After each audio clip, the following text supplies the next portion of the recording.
কি যে কষ্ট হবে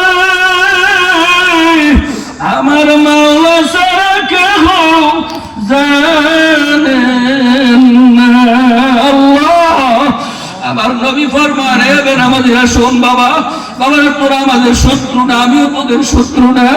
যদি নামাজ না পড়ো, রোজা না রাখো, যদি ভালো হইতে না পারো, ভাইগো তোমার মৃত্যুর পরে যাদের জন্য জীবন যৌবন শেষ করলা, আজকে সেই মানুষগুলো তোমার গোসল দিবে, সেই মানুষগুলো কাপড়ের কাপড় পরাইবে। আল্লাহ বাবারে কখন তোমার আমার ডাক আসবে তোমারও জানা নাই, আমারও জানা নাই।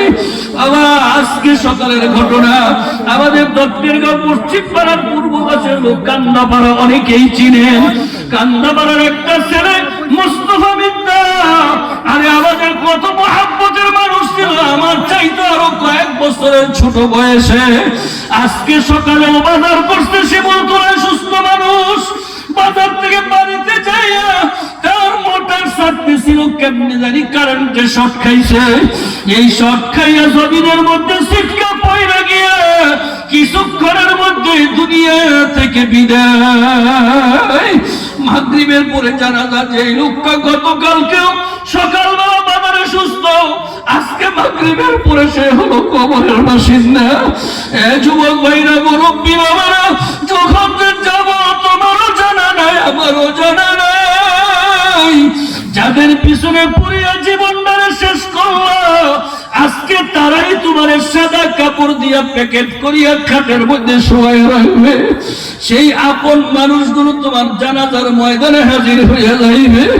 জানাজার শেষে তোমাকে আমাকে কান্দে করিয়া বাড়ির বাগানে, পাঁচ বাগানে, চার তলায় কবরস্থানে নিয়ে এতিমের মতো শোয়াইয়া দিয়া বুকের উপরে শক্ত বাসার সাইডে লাগাইয়া মাছি দিয়া সবাই যার যার ঘরে চলিয়া যাইবে।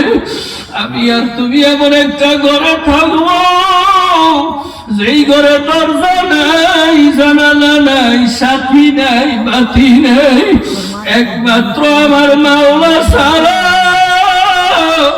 আর তো কেউ আপন হবে না। ভাইরা, আল্লাহর নবীর কথা সত্য না মিথ্যা?